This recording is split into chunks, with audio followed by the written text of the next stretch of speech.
Is the United States dollar going to crash in 2020, causing Bitcoin prices to skyrocket? Let's dive into it.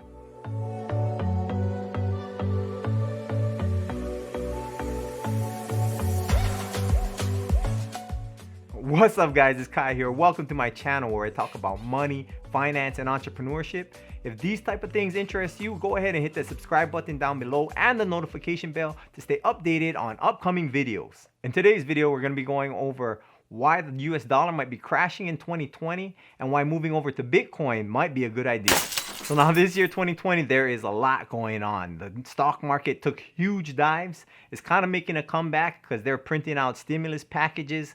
The United States is in $25.3 trillion of debt. Unemployment rates are at a record high right now, and there's still a virus running loose around the world. So with all this stuff going on, currently, the United States is trying to boost up its economy by printing more money. There was the first stimulus package, the CARES Act, which is about $2.2 trillion. And they're currently working on another stimulus package, which is $3 trillion, which means they're just printing money out of nowhere. So all while printing more money and printing more money, majority of the nation is still shut down. Airplanes are not flying. Restaurants are slowly starting to open up. Most of the stores are still closed, but still they're printing more and more money. Yet the country is not producing any more goods and services. It is in essence devaluing the current US dollar. Because there's more money in circulation, less goods and services in circulation, causing the goods and services to be worth more than the money that's being printed. And if they keep printing more and more money, it's going to lead to something called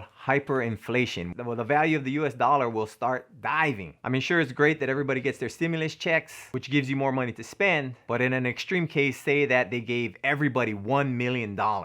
Now, if everybody had $1 million, imagine how much it would cost for you to get your yard man over to cut your yard. I mean, would you still pay him $50 a week? He's a millionaire now. So for his time, he would be charging more money. Same thing would go for either your plumber or even if you used to buy a loaf of bread at the store. This would immensely impact the purchasing power that each of your dollars have. The yard man would then be charging maybe like $500. A loaf of bread might be $100 or something like that. And these are just extreme examples, but I hope you see where I'm going with it. Even Robert Kiyosaki, the best-selling author of Rich Dad, Poor Dad, recently tweeted that it is the death of the dollar. People desperate for money, very sad. If government gives you free money, take it, yet spend it wisely. Do not save. Buy gold, silver, Bitcoin. Dollar is dying. Silver is $20, best buy for future security. Everyone can afford $20, especially with free fake money. You should take that free money and buy securities where it will hold the value more, such as silver, gold, and Bitcoin. Now let's go ahead and talk about Bitcoin. First of all, real quick, let's go over a simple, what is Bitcoin? Bitcoin, put simply, is a digital global currency system that allows you to send and receive money over the internet. So with Bitcoin, it's all digital. There's actually no physical coins. Everything is stored on your ledger or your database. So I could send Bitcoin from me to you, no middleman. It doesn't have to go through any banks or credit card systems. So it is a form of money that no government or bank can control. So with Bitcoin, you have complete control over your funds and only you can access them. Now you're thinking, why would I want to put it in Bitcoin when I could put my money in silver or gold? I know about those things. Those things are hard. I can touch them. Well, if you look over the past year, gold has held its value.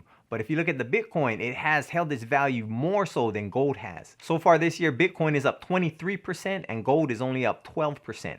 Now you're thinking Bitcoin, that's a digital coin. What does that even mean? So here, let's check out some of these articles that even governments are currently moving over to this digital type of coin. So if you guys remember the first stimulus bill, the CARES Act, during that stimulus bill, they tried to push in a digital US dollar. This is from Forbes.com. Even the digital euro is coming. So by the United States pushing for a digital dollar, even the digital euro is coming. So even China's coming up with their national digital currency. You know, here in April, China's central bank introduced the digital yuan in pilot program across 4 cities, becoming the world's first major economy to issue a national digital currency.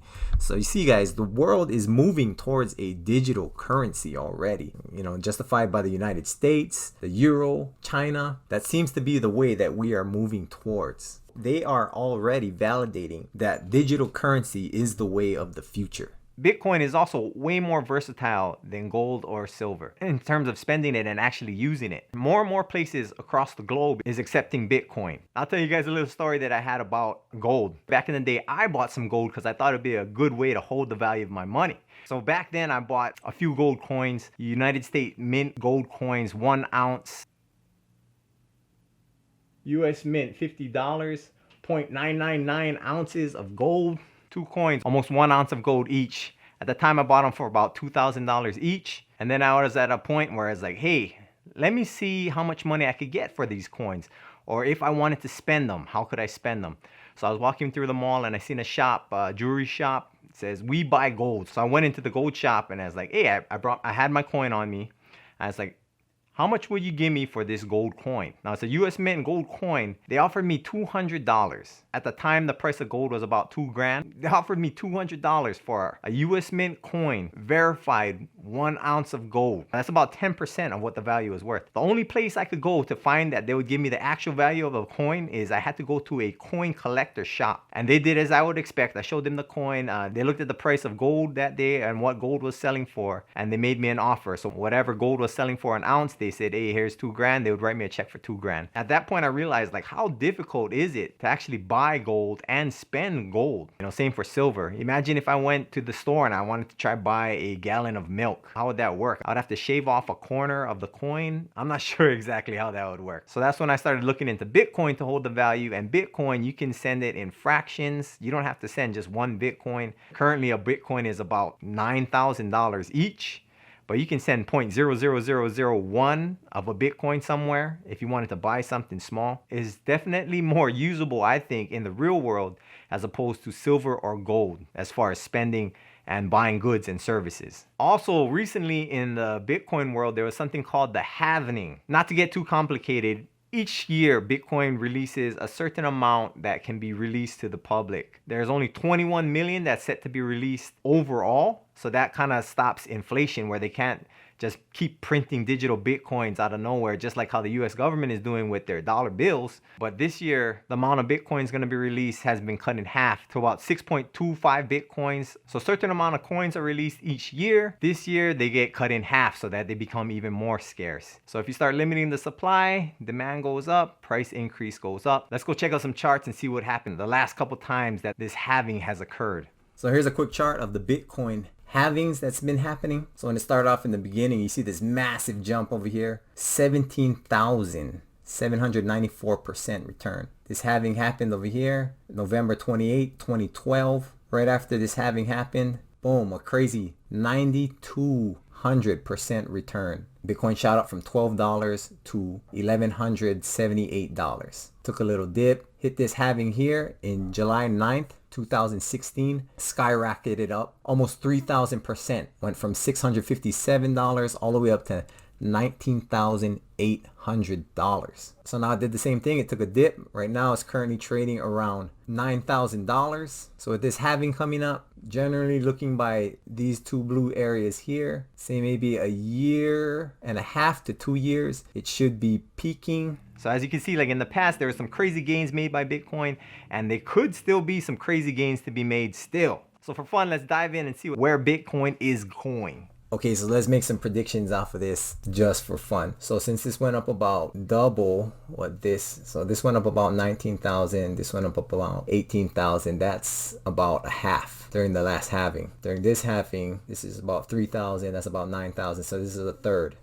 So let's say after this halving, it'll be a quarter. So a quarter of 3,000, that's 750% within the next year and a half, 2 years. Today, Bitcoin is currently trading at $9,500. Times that by 750%. Target price would be $71,250. That would be very interesting if it goes there. I'd be happy. Let's see if this happens. Also, let's see what other people's price predictions are. Chamith Palihapatia, founder of Social Capital, co-owner of Golden State Warriors. So he's saying that Bitcoin will reach 100,000 within the next 3 to 4 years, hitting $1 million by 2037. This guy is saying $1 million by 2027. He's the CEO of Xapple, a Bitcoin wallet startup. board member of PayPal. This guy's just saying 700,000, $500,000 by 2030, 400,000, $250,000, no date. You know, so there's a lot of high hopes for this thing. So I will start moving more of my money over to the cryptocurrencies such as Bitcoin. There are other ones that I'm looking at. If you're interested in those other cryptocurrencies, please leave a comment down below. I'm also still invested in stocks, and I'll also be covering my major stock positions in my upcoming videos. If that's something that will interest you, please go ahead and hit the subscribe button below. If you like the video, please hit the like button to help support the channel. All right, guys, thanks for watching the video. I hope you liked the video, and I'll see you in the next video.